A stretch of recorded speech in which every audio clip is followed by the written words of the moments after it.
Pelatih kepala John Hetman tentunya sangat sibuk yang mempersiapkan oleh FIFA, dan ini sudah diumumkan langsung oleh Presiden FIFA Gianni Infantino sampai tanggal 30. Ya, jadi dari kemarin itu sudah berdatangan pemain-pemain yang ikut. Jadi akan lihat semua. Bagi John Hetman ya, sudah katakan untuk pemain abroad, pemain yang bermain di luar, di Eropa rata-rata semua. I don't ever slow up, no I don't take shit. I got no love for the fakeness. If you wanna play tough and wanna hate this, I'll always show up. Gila, situasi timnas Indonesia makin bikin Oanas dingin lawan. Pemain naturalisasi grade A berdatangan, diam-diam John Hetman siapkan strategi mematikan siap bantai Oman di GBK, PSSI bergerak dalam senyap, dan yang lebih mengejutkan. John Hetman disebut sedang menyiapkan skenario yang belum pernah dilihat publik sebelumnya. Di saat timnas senior memanas, Garuda muda asuhan Nova Arianto justru masuk pot 2 kualifikasi AFC U20 yang bisa berubah jadi jalan menuju kejutan besar, atau malah awal mimpi buruk. Atmosfer sepak bola Indonesia kembali memanas dan kali ini sumbernya bukan sekadar rumor biasa. Sobat Garuda, sebuah gelombang baru perlahan mulai bergerak menuju timnas Indonesia. Di tengah proyek besar regenerasi dan pembangunan skuad masa depan, publik mendadak dibuat heboh oleh munculnya nama-nama yang selama ini dianggap berada di level berbeda. Nama bek tangguh Pascal Struijk dan talenta muda berbakat Tristan Gojjer tiba-tiba masuk dalam pusaran perbincangan panas pecinta sepak bola nasional. Belum ada pengumuman resmi yang mengunci segalanya, tetapi sinyal-sinyal yang muncul justru membuat rasa penasaran semakin membesar. Dan seperti biasa, ketika nama pemain grade A mulai dikaitkan dengan Garuda, jagat sepak bola Indonesia langsung bergerak tanpa rem. Di bawah komando John Hetman, timnas Indonesia memang sedang membangun identitas baru yang jauh lebih agresif dan modern. Bukan lagi tim yang hanya berharap pada semangat juang semata, tetapi skuad yang dibentuk dengan kualitas, kedalaman, dan standar internasional. Karena itulah, setiap isu mengenai pemain diaspora atau pemain yang memiliki pengalaman sepak bola Eropa selalu menjadi perhatian besar. Publik sadar, jika Indonesia ingin melompat lebih tinggi dan menantang level Asia secara serius, maka kualitas pemain juga harus naik ke level berikutnya. Dan ketika nama seperti Pascal Struijk mulai ramai dibicarakan, banyak pendukung langsung membayangkan satu hal, benteng pertahanan Garuda yang jauh lebih kokoh dan menakutkan. Pascal Struijk bukan nama sembarangan dalam perbincangan ini. Sosoknya dikenal memiliki postur kuat, kemampuan membaca permainan yang matang, dan pengalaman menghadapi atmosfer kompetitif sepak bola Eropa. Karena itulah, ketika muncul berbagai spekulasi dan respons yang dianggap sebagai kode keras, publik Indonesia langsung membacanya sebagai peluang yang tidak boleh diabaikan. Media sosial bergerak cepat, diskusi supporter memanas, dan satu pertanyaan besar mulai muncul di mana-mana. Apakah ini hanya kebetulan, atau justru sinyal awal menuju kejutan besar timnas Indonesia? Belum selesai sampai di situ, kemunculan nama Tristan Gojjer semakin memperbesar gelombang antusiasme. Pemain muda dengan potensi tinggi itu dianggap mewakili arah baru yang sedang dibangun timnas. Cepat, modern, berani bermain dalam tempo tinggi, dan memiliki pengalaman pembinaan sepak bola Eropa sejak usia muda. Banyak pendukung Garuda melihat sosoknya sebagai bagian dari masa depan yang sedang disiapkan secara serius. Karena dalam sepak bola modern, membangun tim hebat bukan hanya soal 11 pemain utama, tetapi tentang menciptakan generasi yang mampu menjaga level permainan selama bertahun-tahun. Sobat Garuda, inilah yang membuat situasi sekarang terasa berbeda dibanding beberapa tahun lalu. Dahulu Indonesia sering hanya menjadi penonton dalam perebutan talenta diaspora atau pemain keturunan. Tetapi sekarang, narasinya mulai berubah. Timnas Indonesia tidak lagi sekadar berharap, melainkan mulai dipandang sebagai proyek yang menarik dan memiliki arah jelas. Kehadiran pelatih dengan pengalaman internasional, peningkatan kualitas kompetisi, serta mimpi besar menuju panggung dunia membuat nama Indonesia semakin sering masuk dalam radar pembicaraan. Tentu saja, semua ini masih berada dalam wilayah spekulasi dan harapan. Belum ada keputusan final yang memastikan semuanya akan terjadi. Tetapi satu hal yang tidak bisa dipungkiri, kemunculan nama Pascal Struijk dan Tristan Gojjer telah memantik optimisme baru.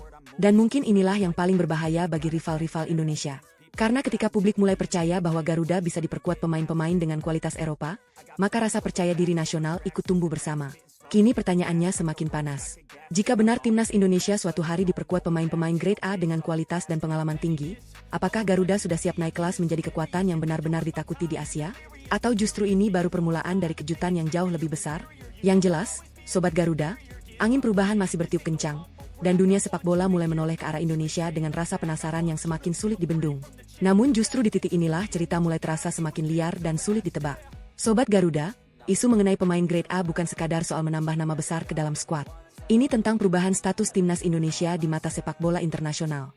Karena ketika pemain dengan pengalaman dan kualitas Eropa mulai dikaitkan dengan Garuda, pesan yang terkirim sebenarnya jauh lebih besar. Indonesia tidak lagi hanya menjadi penonton perkembangan sepak bola Asia, tetapi perlahan mulai masuk ke dalam percakapan sebagai kekuatan yang sedang tumbuh. Bayangkan dampaknya jika skenario ini benar-benar bergerak menuju kenyataan. Timnas Indonesia yang selama ini dikenal dengan semangat dan militansi suporternya, kini mulai dipadukan dengan pemain-pemain yang terbiasa menghadapi tekanan liga kompetitif Eropa. Kombinasi seperti ini tentu bisa mengubah wajah permainan Garuda secara drastis. Bukan hanya lebih kuat secara individu, tetapi juga lebih matang dalam pengambilan keputusan, lebih disiplin dalam organisasi permainan, dan lebih tenang menghadapi pertandingan besar. John Hartman tampaknya memahami satu fakta yang sangat penting dalam sepak bola modern. Talenta lokal adalah fondasi utama, tetapi pengalaman dan standar internasional bisa menjadi akselerator yang mempercepat kemajuan sebuah tim nasional. Karena itulah setiap rumor, setiap kode, dan setiap pergerakan pemain diaspora kini dipantau begitu serius. Hartman sadar bahwa membangun timnas besar tidak cukup hanya dengan mimpi besar. Dibutuhkan kualitas nyata yang bisa langsung meningkatkan level persaingan di dalam skuad. Dan justru disinilah persaingan internal mulai terasa semakin panas. Jika nama-nama Grade A benar-benar datang, maka dampaknya tidak hanya dirasakan lawan, tetapi juga para pemain yang saat ini sudah berada di timnas. Tidak ada posisi yang aman, tidak ada tempat yang bisa dianggap milik pribadi. Setiap lini akan berubah menjadi arena pertarungan kualitas yang brutal. Bek harus bertahan lebih baik, gelandang harus bermain lebih cerdas, penyerang harus lebih tajam. Karena kehadiran pemain level tinggi otomatis menaikkan standar seluruh tim. Sobat Garuda, sebagian orang mungkin melihat situasi ini sebagai ancaman bagi pemain lokal. Tetapi di sisi lain, banyak yang percaya justru inilah obat yang selama ini dibutuhkan sepak bola Indonesia. Kompetisi sehat, persaingan nyata. Tidak ada lagi pemain yang nyaman hanya karena status atau nama besar. Semua dipaksa berkembang. Semua dituntut naik level. Dan sejarah sepak bola dunia sudah berkali-kali membuktikan bahwa tim nasional besar lahir dari persaingan yang keras di dalam skuad mereka sendiri. Yang membuat suasana semakin panas adalah fakta bahwa publik Indonesia sekarang jauh lebih peka membaca sinyal. Satu interaksi media sosial, satu unggahan, satu respon singkat saja bisa langsung memicu gelombang spekulasi besar. Nama Pascal Struijk dan Tristan Gojjer bukan sekadar rumor biasa di mata supporter. Mereka menjadi simbol dari harapan baru. Harapan bahwa Garuda tidak berhenti di level regional, tetapi mulai menatap target yang lebih tinggi. Dan jika benar gelombang pemain Grade A mulai mendekat, maka rival-rival Indonesia mungkin punya alasan untuk mulai waspada. Karena timnas Indonesia versi baru bukan lagi tim yang datang hanya untuk memberi perlawanan. Garuda sedang mencoba berubah menjadi tim yang datang dengan ambisi menguasai pertandingan, mengontrol permainan, dan memaksa lawan beradaptasi. Tetapi pertanyaan terbesar belum terjawab. Apakah semua kode keras ini benar-benar mengarah pada kenyataan besar? Ataukah ini baru permulaan dari drama panjang yang akan mengguncang bursa pemain diaspora timnas Indonesia? Yang jelas, Sobat Garuda, semakin hari, aroma revolusi itu semakin terasa. Dan bila kepingan puzzle ini benar-benar tersusun sempurna, mungkin kita sedang menyaksikan awal dari timnas Indonesia paling berbahaya sepanjang sejarah modern sepak bola nasional. Namun perhatian publik ternyata tidak hanya tertuju pada isu pemain Grade A di balik panasnya rumor dan persaingan skuad. Ada satu agenda yang diam-diam sedang dipersiapkan dengan sangat serius oleh John Hartman. Dua laga melawan Oman dan Mozambikwe bukan dipandang sekadar pertandingan biasa. Bagi Hartman, inilah laboratorium perang sesungguhnya. Tempat di mana karakter, disiplin, dan identitas baru timnas Indonesia akan diuji tanpa ampun. Sobat Garuda, jika membaca pola kepelatihan Hartman selama ini, satu hal mulai terlihat jelas. Ia bukan tipe pelatih yang puas hanya dengan kemenangan tipis atau permainan aman. Hartman menyukai tim yang agresif, berani menekan, tetapi tetap terorganisasi. Karena itulah persiapan menghadapi Oman dan Mozambik diperkirakan tidak hanya berfokus pada fisik dan chemistry pemain, tetapi juga pada perubahan pola pikir. Timnas Indonesia tidak lagi dipersiapkan sebagai tim yang menunggu lawan melakukan kesalahan. Garuda sedang diarahkan menjadi tim yang memaksa lawan panik sejak menit pertama. Dalam skenario taktik yang mulai dibicarakan, Hartman tampaknya ingin membangun pressing yang jauh lebih disiplin. Bukan pressing liar yang menguras tenaga tanpa arah, tetapi tekanan terukur yang memotong jalur umpan lawan sejak dari lini tengah. Oman dikenal memiliki organisasi permainan yang rapi dan tidak mudah kehilangan bentuk. Sementara Mozambik sering mengandalkan kecepatan serta duel fisik yang keras. Karena itu, Hartman diperkirakan tidak akan hanya menyiapkan satu formula. Ia sedang menyiapkan beberapa lapisan strategi agar timnas mampu beradaptasi terhadap dua karakter lawan yang berbeda. Lini belakang kemungkinan menjadi sektor yang mendapat perhatian paling besar. Hartman paham, sepak bola modern tidak lagi hanya menuntut bek yang jago menyapu bola. Bek harus mampu membangun serangan dari bawah, menjaga jarak antar lini, dan tetap tenang ketika ditekan. Inilah mengapa isu pemain bertahan berkualitas dan kedalaman skuad terus menjadi sorotan. Pelatih asal Kanada itu ingin Indonesia memiliki fondasi pertahanan yang tidak mudah runtuh ketika lawan meningkatkan tempo. Tetapi yang paling menarik justru berada di lini tengah. Hartman tampaknya sadar bahwa pertandingan melawan Oman dan Mozambik bisa ditentukan di area ini. Jika lini tengah kalah duel dan kehilangan kontrol, maka seluruh struktur permainan akan goyah. Karena itulah latihan distribusi bola, transisi cepat, dan pergerakan tanpa bola diperkirakan menjadi menu utama dalam persiapan. Hertman tidak ingin timnas hanya kuat saat menyerang atau bertahan. Ia ingin Garuda mampu menguasai ritme pertandingan. Di sektor depan, arah permainan juga mulai terlihat. Hertman menyukai penyerang yang bukan hanya tajam mencetak gol, tetapi juga aktif membuka ruang dan ikut dalam tekanan awal kepada lawan. Artinya, striker di era baru timnas tidak bisa sekadar menunggu suplai bola. Mereka harus menjadi pemicu tekanan, menjadi pemain pertama yang mengganggu pembangunan serangan lawan. Filosofi ini membuat setiap posisi di lapangan memiliki tanggung jawab yang jauh lebih besar dibanding sebelumnya. Sobat Garuda, inilah yang membuat laga melawan Oman dan Mozambik terasa jauh lebih penting daripada sekadar FIFA Matchday biasa. Hertman tidak hanya mengejar hasil akhir. Ia sedang menguji mesin baru timnas Indonesia. Mengukur siapa yang benar-benar siap menjalankan instruksi di bawah tekanan pertandingan internasional. Karena dalam pandangannya, kemenangan bukan hanya soal skor, tetapi soal apakah tim mampu memainkan identitas yang sedang dibangun. Dan disinilah ketegangan mulai terasa semakin nyata. Jika eksperimen taktik Hertman berjalan mulus, maka dua pertandingan ini bisa menjadi pesan keras kepada Asia Tenggara bahwa Indonesia sedang naik level. Tetapi jika masih ada celah dalam organisasi permainan, maka evaluasi besar juga akan menunggu. Satu hal yang pasti, Sobat Garuda, persiapan menuju Oman dan Mozambik bukan sekadar latihan biasa. Ini adalah ujian pertama bagi revolusi taktik John Hertman, dan seluruh mata mulai tertuju pada bagaimana Garuda akan terbang di bawah komandonya. Namun di balik panasnya rumor pemain grade A dan strategi besar menuju masa depan, ada satu sisi yang jarang terlihat oleh publik. Sobat Garuda, mendatangkan pemain berkualitas tinggi ternyata bukan sekadar soal pendekatan atau keinginan pelatih. Di balik layar, perjalanan PSSI membangun timnas modern juga harus melewati jalur yang panjang, penuh negosiasi, administrasi, dan perdebatan yang kadang jauh lebih rumit dibanding pertandingan di lapangan. Ketika publik hanya melihat nama besar dan kabar kode keras di media sosial, para petinggi sepak bola justru harus bekerja dalam situasi yang tidak sederhana.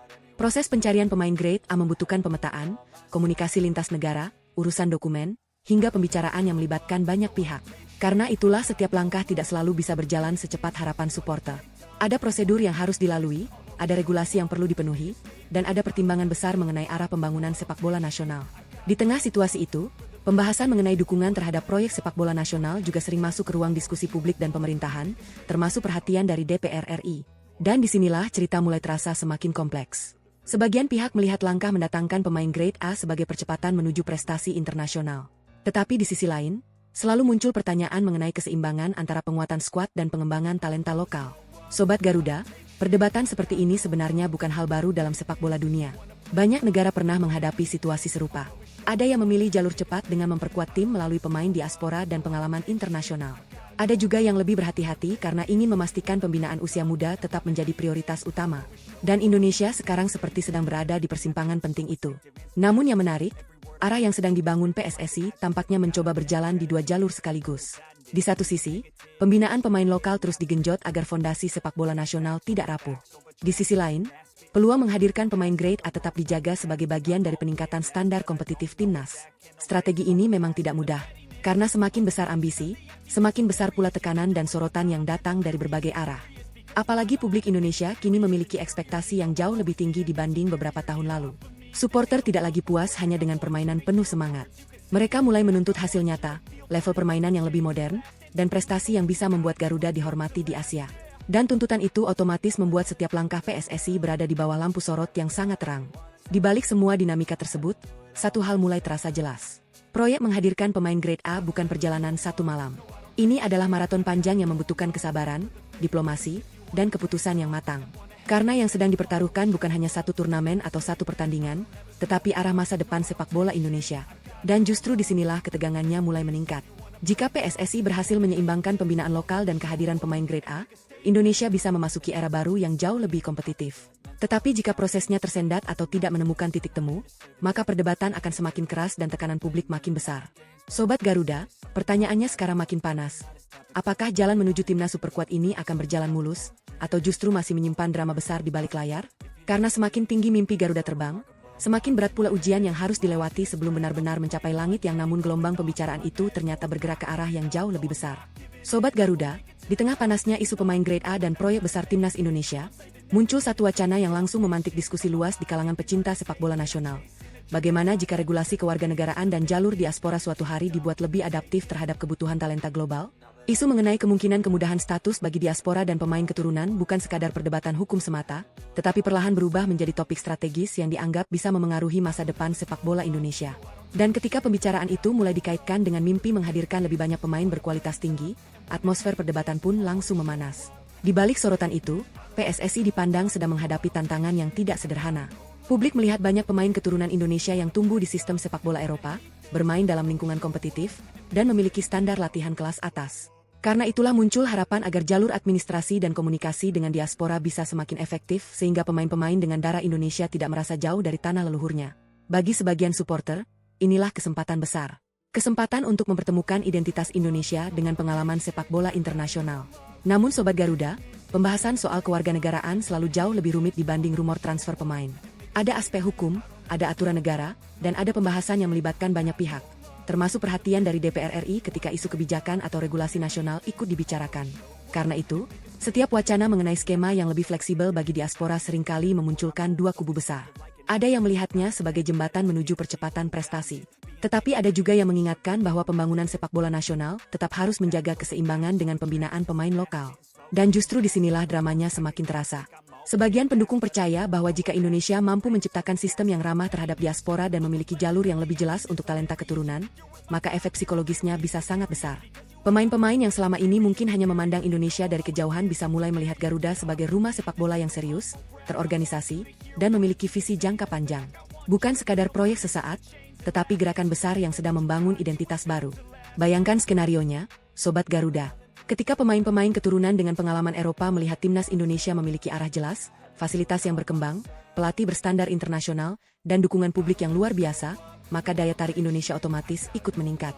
Nama besar tidak lagi datang hanya karena faktor emosional, tetapi juga karena mereka melihat peluang membangun sesuatu yang besar bersama Merah Putih.